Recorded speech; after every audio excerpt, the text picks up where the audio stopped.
Hello everyone. Today we are going to cover lecture 10 PowerPoint slide in this video lecture. Now lecture 10 will cover materials from chapter 6. I have divided the materials in chapter 6 into two PowerPoint slides, lecture 10 and lecture 11. So lecture 10 will be basically the first part of chapter 6, which talks about business cycle and a little bit more about inflation. And lecture 11 will be the remaining part of chapter 6, which will talk about unemployment, which is another major macroeconomic topic that we always talk about or see in the news. Okay, so starting off, the chapter starts off by talking about business cycles. So business cycles represents the fluctuations or the changes in your real GDP or economic activities, usually in the short run. So basically when we are talking about a business cycle, what it means, it's basically the changes or the fluctuations in your real GDP over time, and usually in the short run. Okay, now what causes these fluctuations? Macroeconomic instability describes the irregular, unexpected change in business activity, and we will see what are some of these macroeconomic stability that can cause the GDP to go up, down, up, down. So that's the fluctuations we are talking about, and that is what business cycles are. It's the up, down of GDP over time. Okay, so business cycle consists of periods of recessions and unemployment. So there are periods of recessions and unemployment, and it is followed by periods of inflation, recovery, and overheated economy. Okay, so we have an economy that's going downwards, basically going through recession and unemployment, and then slowly the economy picks up, goes through recovery, expansion, and then finally it becomes overheated, followed by unemployment. It reaches a tip and then it starts going down again. Okay, so I wanted to, this business cycle I wanted to express in a graph. This graphical diagram will help you to understand how business cycles operate, or how business cycles look like, and what are the different factors or elements in a business cycle that we need to understand. Okay, so let me draw you a business cycle. So again, we have x-axis on y-axis. For a business cycle to draw, on our x-axis we will always have year or time, and on the y-axis we are going to have GDP or real GDP, because we are looking at the fluctuations in GDP over time. Okay, and usually the business cycles looks like this. Okay, that's how a business cycle will look like. Now, what does these reflect? We have to understand what each of these and again, you see there are fluctuations over time. Let's say it's year 1, year 2, year 3, year 4. So over time we see the GDP going up, down, up, down, up, down, right? And if you look at the long-term trend, this is on each of these is short terms, and if you look at the long-term trend, we will see we have an upward sloping GDP. Okay, like in the US, over the years the average GDP has been always going up, but we did see recessions and downturns in the economy. So when the economy is doing well, it went up. When the economy is going through recession, it went down, and then it went up again. And overall the average long-term GDP has been upward sloping, not a straight line but an upward sloping curve. Okay, and then within this graph we have to know certain elements, and we have to know how to identify this graph. So if I ask you to draw a business cycle, you have to draw a graph like this, and then you have to label the different spots of the business cycle, which I'm going to show you now. Okay, so this part, when the graph is going upwards, or when the graph is upward sloping, these parts represent expansion or recovery period. Okay, so the upward sloping portion of the graphs are called expansions or recovery. What that means is, during this period of time, the GDP of the country is growing over time. There is more employment created, more output created. Your total output is going up, right? Your total output is going up, more employment, and therefore economy is going through an expansionary period or recovery period. Okay, now the downward slope parts, this part, which is, let's say, this or this part or this part, this part represents recession. Okay, this is the time, this is the period of time when the economy is going through a downturn. The GDP is falling during this period. If you see the GDP in these parts, the GDP is falling over time and economy is doing bad now. There is more unemployment during this period. For instance, during the coronavirus pandemic, the economy is going through the downturn, and therefore it will be represented by this side of the cycle. Okay, another thing, the tip of the curves, for each of the curves, the tips, these are called peak. Okay, and peak means the highest point of economic activity in that one business cycle. Okay, in one business cycle, peak is the highest economic activity level that has been reached. So that is the maximum GDP that reaches in one business cycle. And these lowest points, so this is peak, this is peak, this is also peak, and these lowest points on the graph, these are known as a trough, and trough represents the lowest point of economic activity. So that's the, again, it's trough, and it's also, these explanations are also given in your PowerPoint slides. So trough represents the lowest economic activity in one business cycle. Okay, so here from this point to this point, from this point to this point, and then from this point to this point, these are one business cycle. Okay, so this is one business cycle, then this is a second business cycle, then from this point to this point, this is a third business cycle. So we can separate out the business cycles into several parts. Okay, and let's say from the lowest point and it goes up to the highest point and then it comes back to the lowest point, that's one business cycle. Okay, same thing for the other business cycles. So each of these business cycles represents short run, and when we combine all these business cycles, when we combine this plus this plus this, then we look at a long run business cycle. Okay, so these are the different parts of the this is how a business cycle looks like. And usually when an economy goes through a business cycle, it will do good, create employment, and then after some point it will reach the highest point, and then it enters into a recession because of some macroeconomic instability, like now it's because of the coronavirus pandemic, and then it starts going down, economy is going through a downturn, unemployment rises, people are losing jobs, it keeps going down until it hits a rock bottom, and then maybe because of automatic economic adjustments or because of government policies, the economy starts to go up again. Okay, so that is what the business cycle is all about, and these are the different points of economy: peak, trough, expansion, then we have recession, and then we have one business cycle in the short run, and when we add up all the business cycles, then we get a long run business cycle.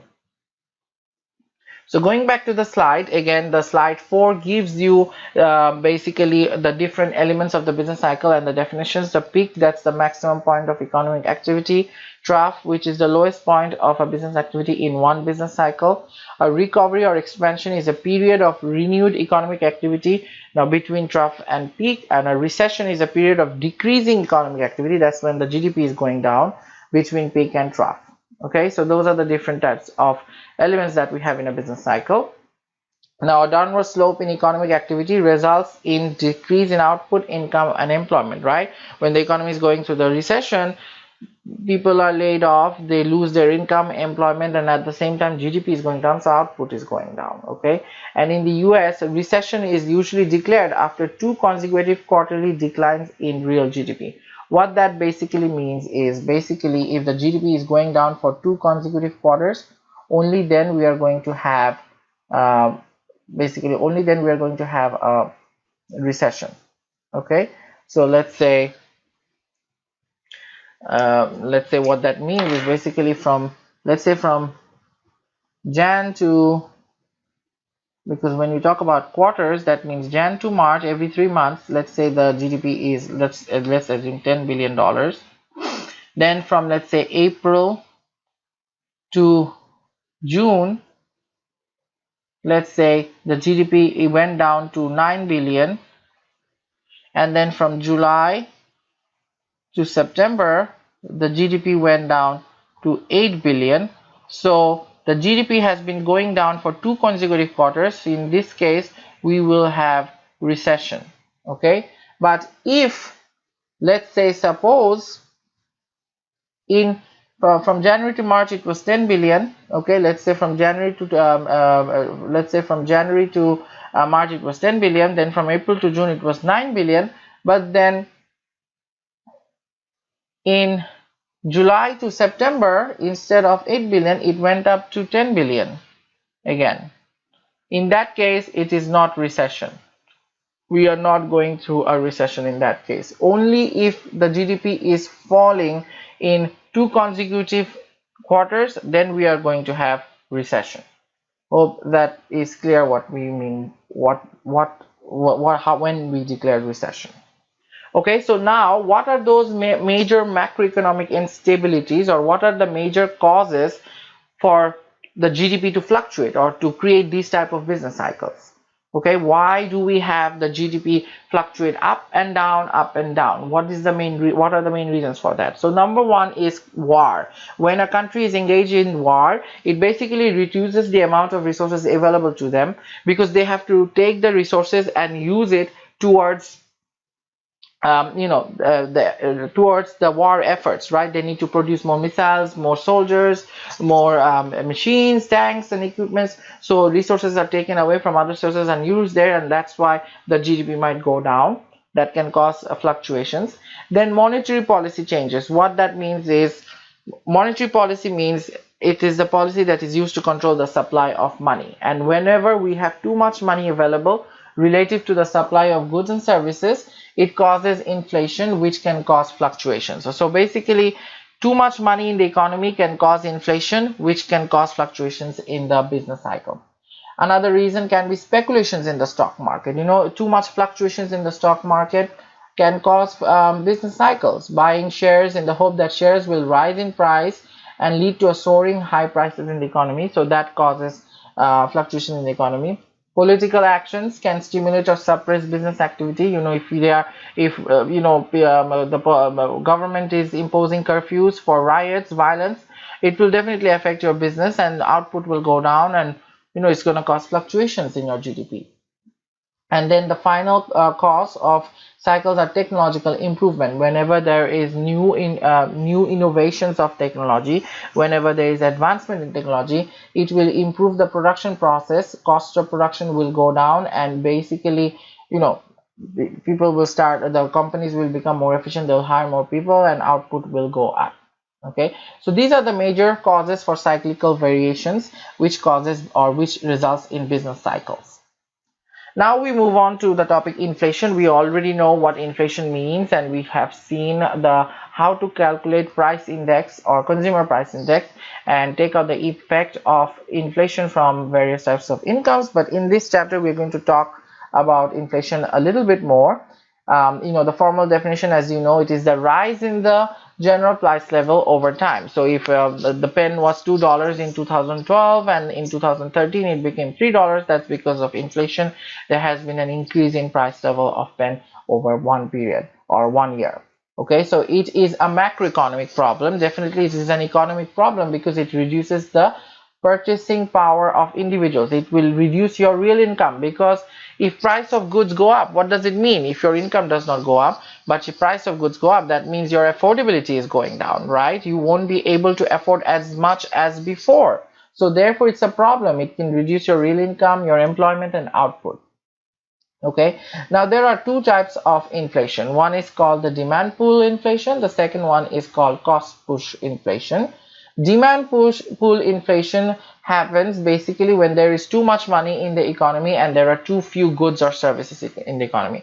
So that happens when, let's say, people or consumers have a lot of money in their hand and they are demanding a lot of goods and services, but in the market there is only few goods and services available in the market. So what happens is the price of goods and services in the market go up, which causes inflation. Okay, so when the growth of money is faster than the growth of goods and services, sellers are faced with more pressure. When sellers see that people have a lot of money and they are demanding a lot for their product, they are under pressure to produce more, right? So when they are producing more, what happens is their cost of production goes up.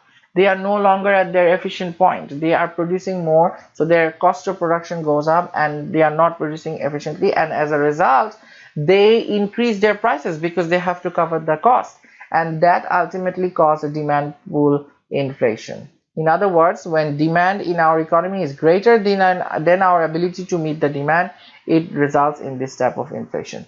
Now, the demand pull inflation can be expressed through a graph, and this graph is known as the Keynesian analysis graph. Okay, I'm going to draw this graph, and I'm going to explain that basically there are three parts to this graph. It's a supply graph, and there are three parts to this supply graph, and it helps you to understand what's going on at different stages of the economy. Okay, so let me draw the graph, and again this is the Keynesian analysis of graph. Keynesian analysis graph for demand pull inflation.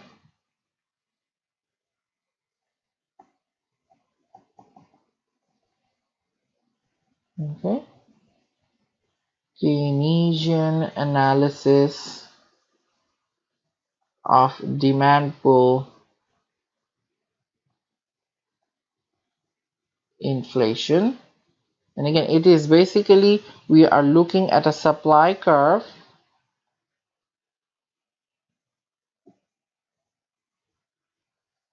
and on the x-axis we have quantity, and on the y-axis we have price, as usual. Just how we draw a demand and supply curve. But in this graph, what they are trying to say is the supply curve will be broken down into three different parts based on the situation or what's going on in the economy. This, and then this. Okay, now this portion is stage 1. This portion is called stage 1, and during this portion we have a horizontal supply curve. In stage 1 we have horizontal supply curve. Okay, this portion is called stage 2, and we have an upward sloping supply curve. Okay, and finally this part is called stage 3. We have a vertical supply curve. And now I am going to explain you what each of these stages represents, what's happening in each of these stages. Okay, and it's also in your slide, but I'm going to go over each of these slides, each of these stages, so you understand what's going on in this graph. Okay, so the first part where the curve is flat is called stage 1. The supply curve is horizontal. So this is the period when the economy is going through recession. So if the economy is going through recession, these ancient groups of people or economists are saying that the supply curve will be flat. And so let's say this is your demand curve, and let's say due to some government policies they are trying to increase the demand, so the demand curve shifts to the right. What happens is during stage 1 your price does not change, but your quantity goes up. Okay, if you see again, let's say demand curve shifts to the right, what happens is your price is still the same, right, but your quantity went up. So during stage 1, if demand curve shifts to the right, the quantity will go up but price will remain the same. There won't be any change in price, which is kind of good for people. People have lost their jobs, they don't have a lot of income, so the price is not going up, so that's a good thing for them, but quantity is going up, so has started to go on up, so that means that's a good thing. Okay, But now stage 2 is the period of recovery. That's when the economy has started to do well, and basically people are starting to get jobs and get income, and output is going up. And in this case, if the demand curve shifts to the right further, what happens now? Yes, your quantity went up, but at the same time, in this case, the price also went up. So in stage 2, if there is a shift in the demand curve, the quantity will go up, and at the same time price will go up, which is not bad. It is also good. Okay, but in stage 3, when we are in the stage 3, let's say demand curve shifts to the right further, what happens now? Your quantity does not change, but your price has gone up. And this is bad. That's when you have inflation. Okay, so stage 3 represents full employment. That's when all the resources are completely used. Okay, and that's why we have a vertical supply curve. Given at that point of time, we have whatever resources we have, we use them up completely, and we cannot increase output anymore. So that's the maximum output we are at. So that's why the supply curve is vertical. The quantity is fixed now. It will not change. But if there is an increase in demand due to some, let's say, increase in income or other factors, what will happen is the price will go up, and that's when we are going to have demand pull inflation. So under stage 3, we are going to have demand pull inflation, because that's when your quantity is not going up, but your price is going up if there is an increase in demand. And that's why it is called, the inflation is caused by increase in demand, which is demand pull inflation. Okay, so hopefully these graphs helps you to understand where, when we talk or when we say demand pull inflation, where it is caused and how it is caused. Okay, and if you go back to your slide, you will see I have given you explanations on stage 1, 2 and 3. Stage 1 again is basically the economy is going through a downturn with high unemployment, and in this scenario we have a flat aggregate supply curve, okay, and a downward sloping aggregate demand curve. As aggregate demand increases to the right, price does not change, but output increases, so there is no inflation. Under stage 2, it is the recovery period. Aggregate supply curve is upward sloping, and as aggregate demand shifts to the right, the output increases, and at the same time price rises, which is, there is some inflation, but that is good. And under stage 3, the aggregate supply curve is vertical, because there is no more capacity. We have used up all the resources to their full extent, no more capacity, and we are at full employment. That's what it is called. In this case, when the aggregate demand curve shifts to the right, price rises, but your output does not change, which causes demand pull inflation. Okay, then we move to the next type of inflation, which is called cost push inflation. Cost push inflation is basically caused by cost push, and it is from the producer side. So demand pull inflation is caused by consumers, whereas cost push inflation is caused by producers or businesses. So in this case, the owners of the factors of production, or people who own the resources, they increase their prices. And if they increase their prices, what happens? The cost of production for the businesses go up, because now they have to pay higher prices for labor, land and capital, right? So that goes up, which in turn means they have to cover their cost of production, so they increase the price of the goods and services. So that's what causes cost push inflation, and you can break down the cost push inflation into 3 types. So under cost push inflation, there are three types of cost push inflation basically. First one is increasing resource price. Okay, again, when there is a scarcity of basic resources, the prices will go up. For example, let's say there is a shortage in the quantity of oil, and oil prices go up. That will cause inflation throughout producers and consumer allocations. Okay, that's increasing resource prices. If there is a shortage in the amount of something, or in the amount of, let's say, gold, or in the amount of oil, the price of these resources will go up and cost of production will go up. As a result, the price of jewelry will go up if the resource is gold. Okay, Now, the second type of cost push inflation is wage price spiral, and this is triggered by demand pull inflation. Okay, so when we have demand pull inflation, let's say the price goes up because there is an increase in demand for the market, so now goods and services are more expensive in the market. So what happens is the labor or the employees, they come together and form unions and go to the businesses or go to their employers and say, hey,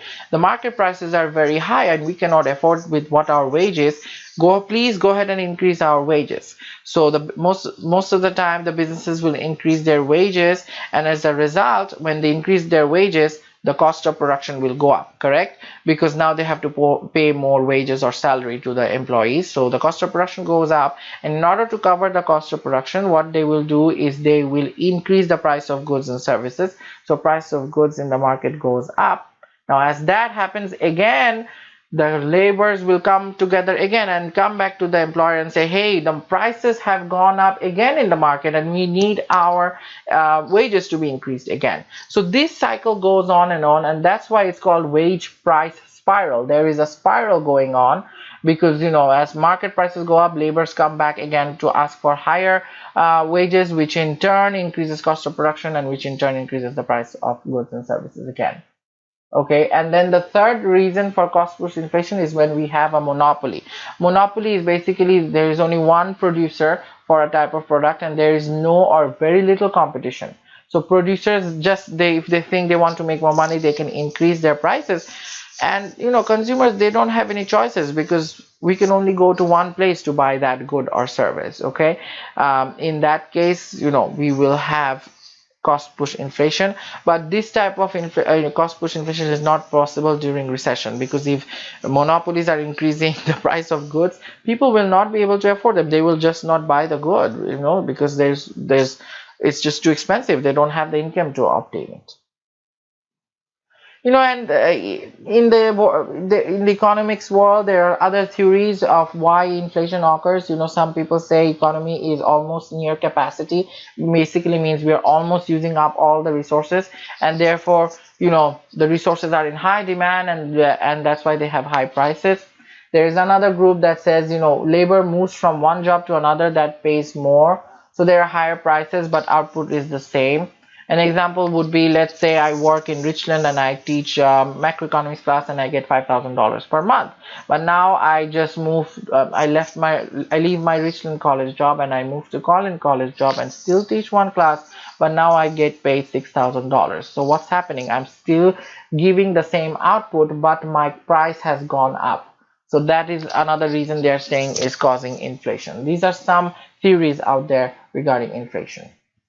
Okay, we have seen, when the business cycle is going upwards, that's when we are going to have inflation. So if I'm going back to the business cycle diagram, basically I want to show you business cycles are represented or usually associated with the upward sloping parts of the graph. So when the economy is going up, when the graph is sloping upwards, that's when we usually have inflation, not during recessions. There are two ways to calculate inflation. Consumer price index, we saw it last class, right? It is basically, we use the CPI to calculate or to compute inflation, and it basically measures price changes from the perspective of a consumer. So CPI is basically from the perspective of the consumers, and when we usually calculate CPI, we usually take a basket of goods. Remember, in the last class we did an example, like for books, laptops, for books, laptops, and then we took pens, right? But when we are forming that basket of goods, we usually do not include food and energy items, and the reason is they are very volatile, so they can cause a lot of fluctuations. So we usually do not include them in the calculations when we are calculating CPI. Another measure for inflation is the producer price index. CPI represents the consumer side, and producer price index is more on the business side, and it notes inflation at the wholesale level of business. Basically, it measures the price changes from the perspective of sellers.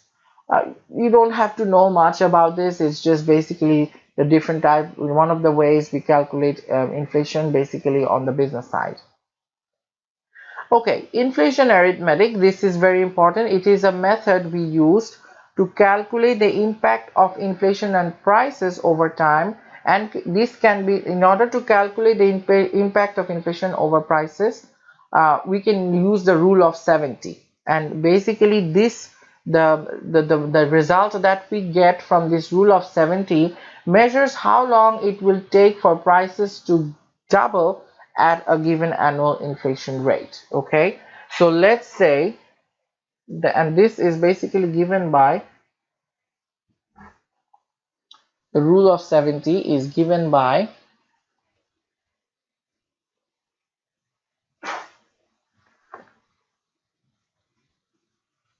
rule of 70 is given by 70 divided by inflation rate, right? And this is usually expressed in terms of years. So what it means is, when we have the compounded inflation rate, we put it in here, and the number we get tells us that, let's say we get 2. Okay, what that means is basically it will take 2 years for prices to double for goods and services. Okay, let me do a quick example so it is clear to you guys. Let's say in Zambia, which is a country, the compounded inflation rate is 10%.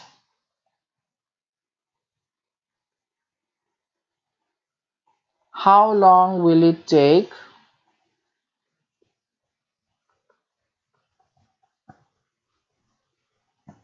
for prices to double? Okay, so let's say I give you this question and you're going to use the rule of 70 to calculate the years it will take for the prices to double. In that case, what we do is we take 70, then we just use the raw number for inflation. We don't use the percent, we will just use the 10. We don't take the 10% in this equation, so we will just use the 10 and we end up with 7, and again it is expressed in years, so 7 years. So what that means is, let's say today in 2020, price of pen in Zambia is $2. Then after 7 years, basically in 2027, the prices will double, and therefore the price of pen will be at that time $4. That's what exactly it means, how long it will take for the price of goods and services to double.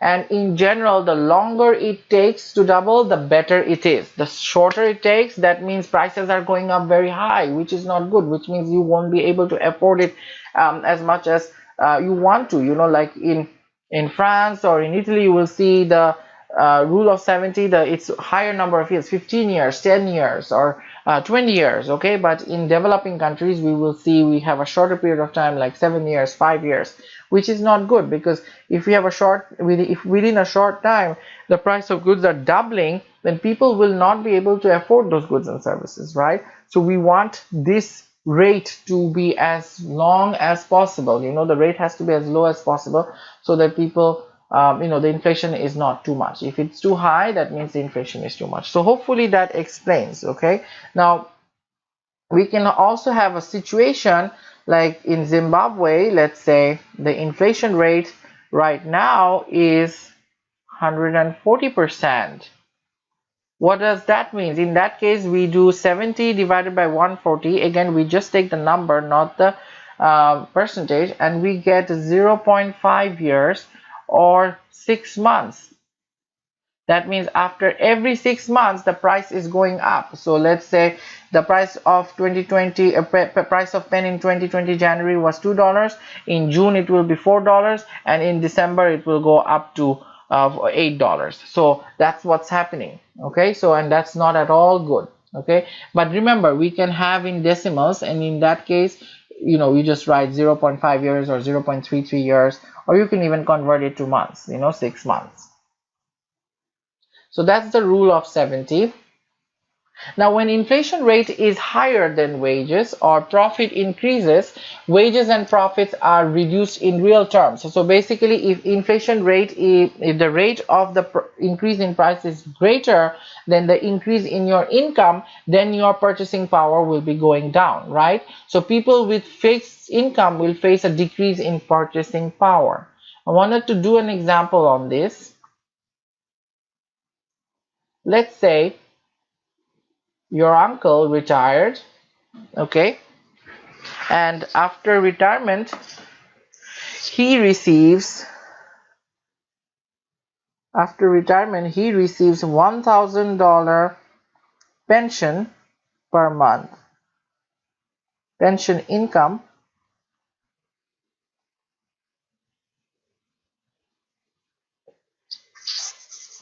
and he receives it on a monthly basis. Okay, now let's say after 1 year, assume for some reason the inflation rate went up to 10%. So based on that, what happened to his purchasing power? Because inflation went up, what happened to his purchasing power, or his affordability? Okay, his income is still the same, and the next year he will still get $1,000, and this income is fixed, okay, for the rest of his life. Okay, for life, fixed for life. Until he's alive, he will get this income as in $1,000 installments. Okay, so that means in year 2 your uncle's real income is, because $1,000 in year 1 is his base income, but in year 2 the $1,000 is a nominal income. So in year 2 the real income is basically $1,000 is the nominal income divided by your consumer price index or price index. Now remember, price index is equals to, or price index minus 100 is equals to inflation. Okay, price index minus 100 is equals to inflation. Here we don't know price index, we do know inflation. So price index minus 100 equals 10, or price index is equals to 110. So we now know price index. So real income will be your nominal income divided by your price index times 100, which we did before, and we end up with a result of $909. So his purchasing power went down. So even though on our eyes you will still be receiving $1,000, but with this $1,000, now the uncle will be able to buy less goods and services because the price of goods and services have gone up by 10%, or because of the inflation rate. Okay, so hopefully that helps you to understand what's happening. Unanticipated inflation, it's an inflation that we do not expect, or we do not see it coming. Inflation can be of two types: unanticipated and anticipated inflation. Okay, so unanticipated inflation is we do not expect that the prices will go up by so much, or we did not expect the prices to go up at this time. Okay, and it basically reduces the value of money that is paid back to the lender. So if a bank, or assume you borrowed $100,000 at a fixed rate of 7% for 30 years to purchase a house. Now if the inflation rate increases to 7% or more, then the bank will be making less money. If your inflation rate is greater than your interest rate or equal to your inflation rate, that means your bank will not be making any money. Okay, and then in that scenario, lenders or banks lose purchasing power through unanticipated inflation. And again, unanticipated inflation is something that we do not expect, or nobody expected it's going to happen in the economy. Okay, another example, let's say the bank anticipates, the bank is anticipated the inflation rate is 5%, and they require a rate of return 5%. So they think that over the years the price will go up 5%, and on a loan they also want to make 5% return. So in that case the bank will charge an interest rate of 10% because they have to account for the return they want, plus they have to account for the inflation. So they do 5% plus 5%, which is equals to their the interest rate that they will charge to the customer, so 10%. However, if in case of unanticipated inflation, let's say the inflation rate goes up by 6% instead of 5%, or inflation rate goes up by 10%. So in that case, instead of 5%, inflation rate is 10%. In that case, they will not make any return, right? That's unanticipated. They will not be making any return. The entire thing will be covered by inflation. Okay. Now we also have to look at the real interest rate. Real interest rate is basically the actual return that the banks or lenders earn when they loan money. Okay, it is the actual return, it's the actual yields the banks will earn when they are giving out loans to people or to consumers, and the formula is given by real interest rate is equals to nominal interest rate minus inflation rate, and this is also known as the Fisher equation. This is very important, you have to know this. Real interest rate is equal to nominal interest rate minus inflation rate, and this is known as Fisher equation. I'm going to do an example of this so it's clear to you guys what does real interest rate means and how you calculate real interest rate. Okay, so let me do the example and let me give you the scenario. Okay, so let's say the interest rate that a bank charged you.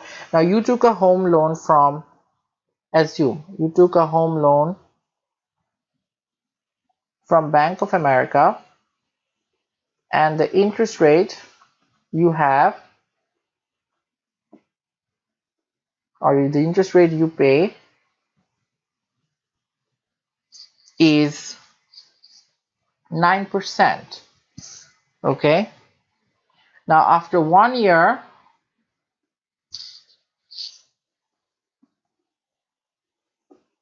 the inflation rate rises and you find that the price of goods and services will increase by 2% more. After 1 year the inflation rate is 2%. So based on this, what is the real interest rate that banks will earn? Okay, so again, real interest rate is equals to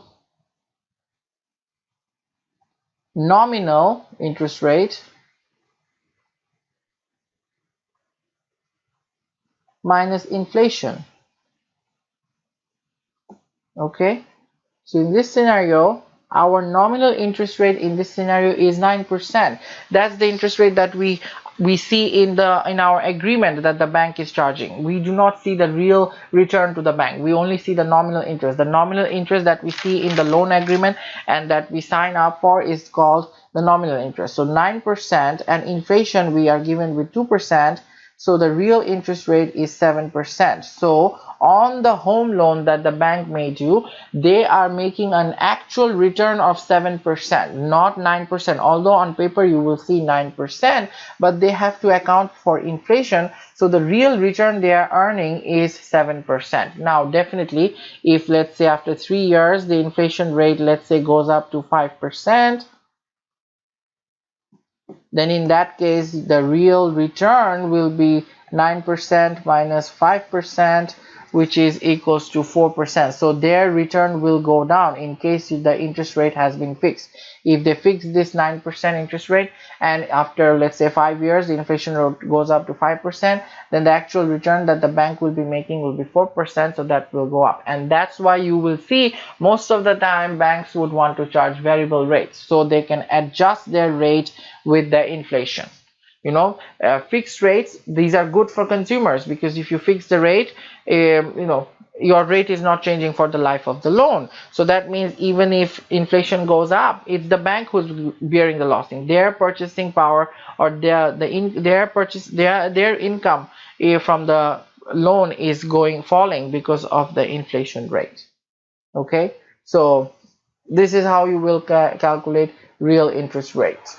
or if I can give you real interest rate and inflation, and I can ask you to calculate nominal interest rate. So it can be, it's a very important formula, and this formula is known as Fisher equation. So again, another example is, let's say if you put money in the savings account, then you will get 5% return, but in reality the inflation rate is 7%. In that case, it does not make sense for you to put your money in the savings account, because you will be losing money. The money is declining, the value of the money is declining in real terms in the account. So it's better in that scenario, it is better to invest the money and use it up for some business purpose or something, rather than to save the money. Okay, so again, that's unanticipated inflation can reduce the purchasing power of lenders, or the return to the return or yield to the lenders. Then we have anticipated inflation, which is also known as creeping rate. It is basically something we know, that this is the price of goods and services will go up by 1% or 2%. We are expecting this to happen, and this does not have a lot of negative impacts, because we already know that this is going to happen, and we plan accordingly. We plan our numbers accordingly, so we take into account for anticipated inflation. And in fact, a small amount of inflation is actually beneficial, because it gives incentives for the businesses to increase their production, okay, which in turn can increase economic growth and profits.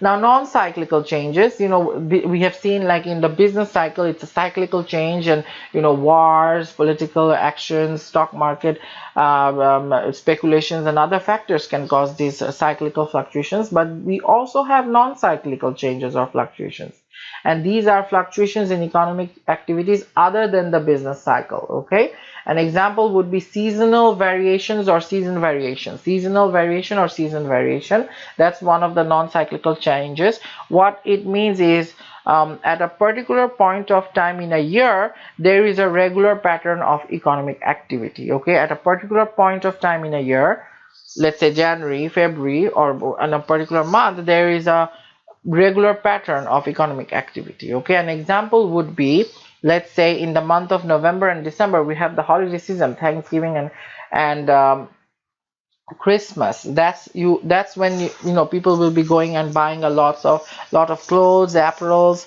right? So you will see that every year in November and December there is an increase in demand in the retail businesses. In the malls, there will be an increase in demand during November and December, because everyone is going to buy and purchase gifts and even clothes for themselves because of discounts. So that's one of the seasonal variation. Every season in November and December, we are going to see an uptick in the retail business. So that's called seasonal variation. Another variation or another non-cyclical change is called secular trend.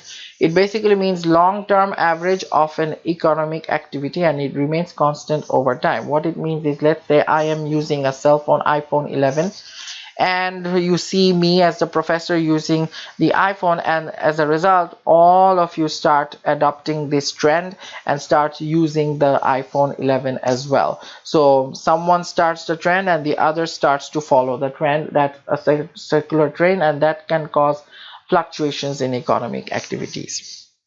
So I will stop here. That's the end of lecture 10 and half of chapter 6. In lecture 11, I will start talking about the remaining portion of chapter 6, which talks about unemployment. Until then, you guys stay safe, and if you have any questions, feel free to email me, and I'll be back soon. Thank you.